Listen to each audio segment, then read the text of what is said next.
아니면 만약에 과일이나 고기가 상한 것, 썩은 것을 우리가 선물로 드린다면 제일 안 좋은 부위 그런 썩은 것을 드릴 수가 있을까요? 여호와 하나님께서는 지금 유대인들이 이러한 제사를 드리고 있다고 성경은 말씀하고 있습니다. 여러분 구약에는 제사의 종류가 많습니다. 뭐 화제, 소제, 화목제, 속죄제, 속건제 이러한 제사들을 통해서 하나님과 나의 관계가 화목해지고 죄가 용서받게 되는 거죠. 근데 하나님께 제사를 드리는 부분에서 창세기 4장에 나오는 이 가인과 아벨을 우리가 빼놓을 수가 없죠. 가인은 농사를 지내는 사람이었고 아벨은 양을 치는 목자였잖아요.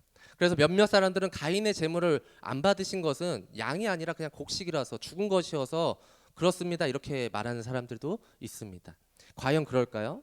레위기 2장 1절 2절에 보면 누구든지 소재의 예물을 여호와께 드리려거든 고운 가루로 예물을 삼아 그 위에 기름을 붓고 또 그 위에 유향을 놓아 아론의 자손 제사장들에게로 가져갈 것이요 제사장은 그 고운 가루 한 움큼과 기름과 그 모든 유향을 가져다가 기념물로 제단 위에서 불사를 지니 이는 화제라 여호와께 향기로운 냄새니라 이렇게 말씀하셨어요.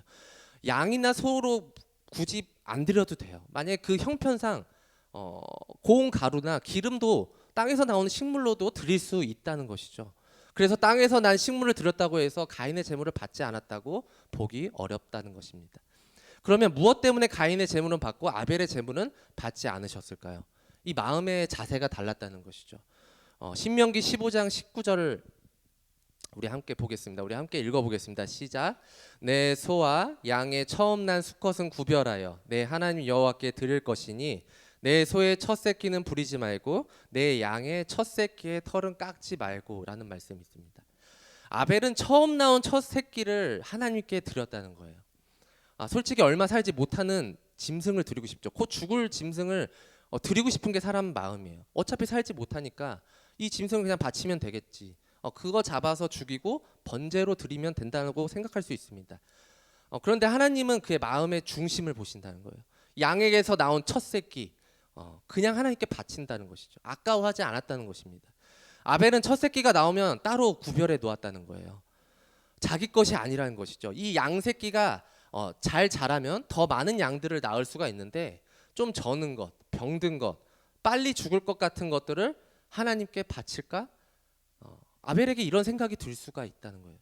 그런데 아벨은 미래에 대한 걱정을 하지 않고 하나님께 번제를 드리는 모습을 보입니다. 그래서 히브리서 4장 11절 말씀 이렇게 말씀하죠. 믿음으로 아벨은 가인보다 더 나은 제사를 드림으로 하나님께 의로운 자라다 이렇게 성경은 말하고 있습니다.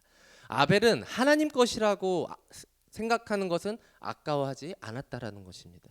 이것을 바친다고 해서 우리가 굶어 죽지 않는다는 아벨의 믿음이 있었다는 것이죠. 오늘 본문 말라기 3장 8절에 9절에 보면 하나님의 것을 도적질했다고 백성들을 꾸짖고 있습니다. 하나님이 모세를 통해 전해준 율법 그리고 계명이 유다 백성들은 그냥 싸그리 잊고 있었던 거예요. 자기들이 제사 지내고 싶은 날 드리고 바치고 싶은 제물을 드렸다는 것이죠.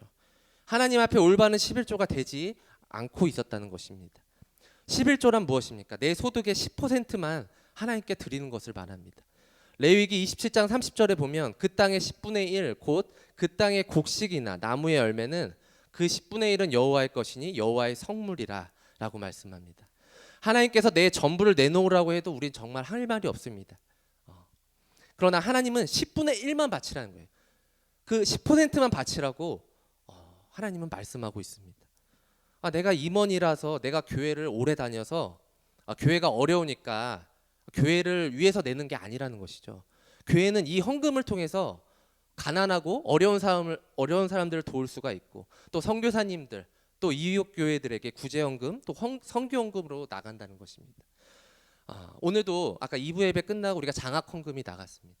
그 헌금들이 우리 귀중한 성도분들의 그 헌금들이 모여져서 나간 거예요. 선교헌금 곳곳에 지금 외국에 또 국내에 선교하시는 교회에 선교하시는 분들이 있습니다. 그런 분들한테 헌금이 나간다는 거예요. 하나님을 사랑한다면 우리가 내 이웃을 내 몸과 같이 사랑하라고 성경은 분명히 말씀하고 있습니다. 우리가 몸으로도 사랑을 표현하지만 물질이 꼭 필요한 지체가 있다면 우리의 헌금을 통해서 그 사랑이 전달되는 줄 저는 믿습니다. 무엇보다 내가 11조와 헌금을 하나님께 드리는 것은 내가 그 은혜에 감사해서 예물을 하나님께 드리는 겁니다. 내가 건강이 있든 없든 많은 재물을 가졌든 가지지 않았든지 말이죠. 혹시 이런 생각 가지시는 분이 계시는지 모르겠습니다. 나는 양이나 소를 드릴 여력이 안 되는데 다른 청년들은 회사에서 일하니까 여유가 있으니까 11조 낼 수 있겠지만 저는 변변치 않은 알바인데 이걸로 11조 헌금을 낼 수 있겠어? 이렇게 질문하시는 분도 있을 수 있겠어요. 그러나 레위기 12장 8절을 보면 그 여인이 어린 양을 바치기에 힘이 미치지 못하면 산비둘기 2마리나 진비둘기 새끼 2마리를 가져다가 하나는 번제물로 하나는 속죄제물로 삼을 것이요 제사장은 그를 위하여 속죄할지니 그가 정결하리라 라고 말씀합니다. 가난하거나 여력이 안 돼도 하나님은 형편껏 낼 수 있도록 하셨다는 것이고 액수가 크고 작건 간에 하나님은 그 중심을 보신다는 것입니다. 그래서 내가 단돈 10,000원을 벌어도 1,000원을 낼 수가 있습니다. 그 1,000원 내서 내가 쪽팔린데 내가 1,000원을 어떻게 내지? 이런 생각을 가질 수 있어요. 근데 그거는 하나님이 바라보시는 거지 우리가 사람을 바라보고 교회에 헌금 내는 것이 아니라는 것입니다. 1,000원을 벌어요. 그럼 100원이라 내면 되는 것입니다. 그거 가지고 사람들이 너 왜 100원 냈어? 너 왜 이거밖에 안 냈어? 이렇게 탓한다면 그 탓하는 사람이 문제라는 것이죠. 하나님을 바라보고 우리는 하나님 앞에 헌금을 내야 된다는 것입니다. 많은 헌금들이 있어요. 건축헌금, 성교헌금, 감사헌금, 비전 씨앗 헌금, 많은 헌금들이 있죠. 제가 여러분들에게 이것을 다 내라고 강조하고 싶지는 않습니다.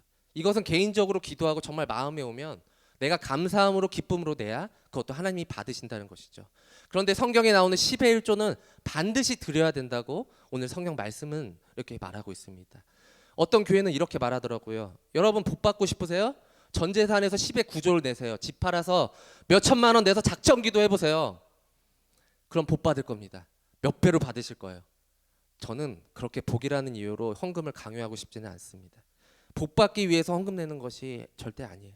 나는 하나님이 만드신 피조물이기 때문에 감사하는 마음으로 하나님께 드리는 것이지 내가 잘 되기 위해서 헌금 낸다는 게 절대 아니라는 것입니다.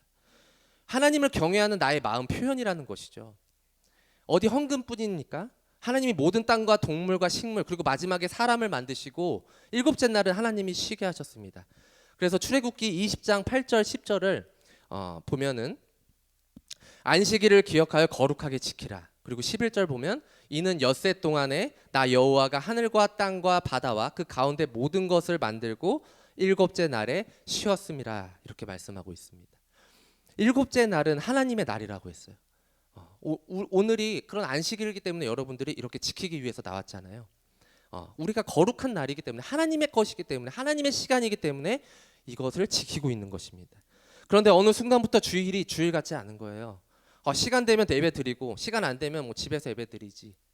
오늘 하루 예배 안 드리면 어때? 내일 일할 수 있고 내일 일할 수밖에 없고 내일 공부할 수밖에 없고 놀러 가야 하는데 내가 드리고 싶은 날 드리면 되지.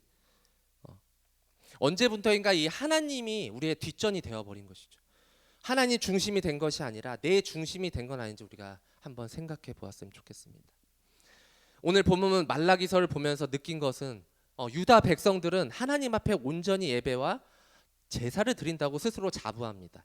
그래서 말라기 3장 7절에 보면 너희가 나의 규례를 떠나 지키지 아니하였도다. 그런즉 내게로 돌아오라. 그리하면 나도 너희에게 돌아가리라. 이렇게 하나님은 말씀합니다. 그랬더니 이렇게 말하죠. 우리가 어떻게 하여야 돌아가리까? 자기들은 떳떳하게 지키고 있다는 것이죠. 하나님 앞에 드리고 있다는 거예요. 그리고 3장 8절에 보면 사람이 어찌 하나님 것을 도둑질하겠느냐? 그러나 너희는 나의 것을 도둑질하고도 말하기를 우리가 어떻게 주의 것을 도둑질하였나이까? 이렇게 말합니다. 도둑질하지 않았다는 거예요.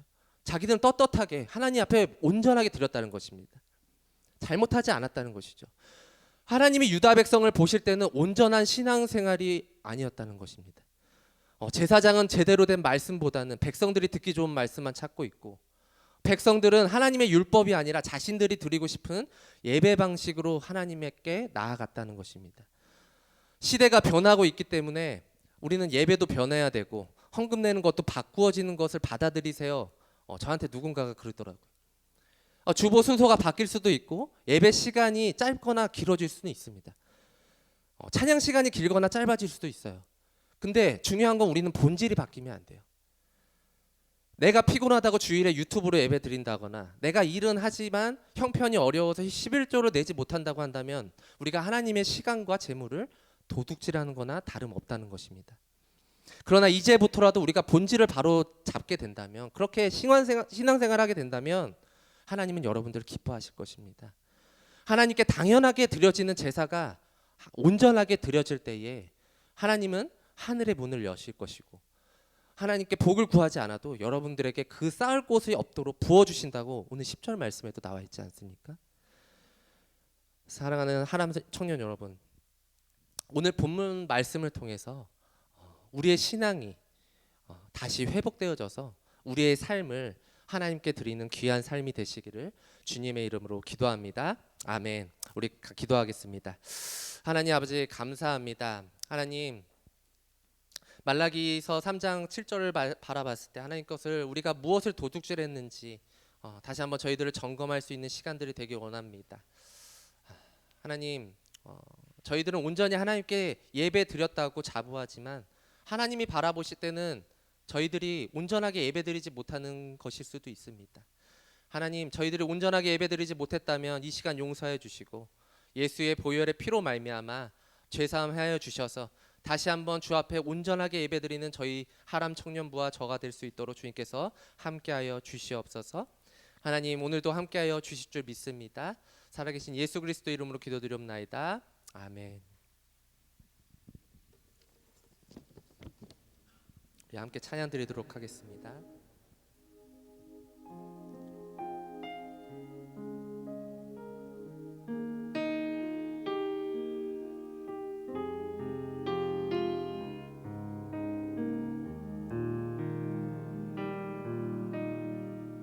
내 백성이 나를 떠나 돌아섰지만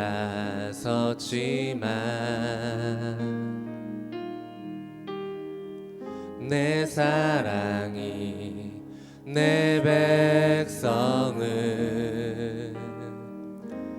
포기 못하니 내 모든 것 내어두고 나 그들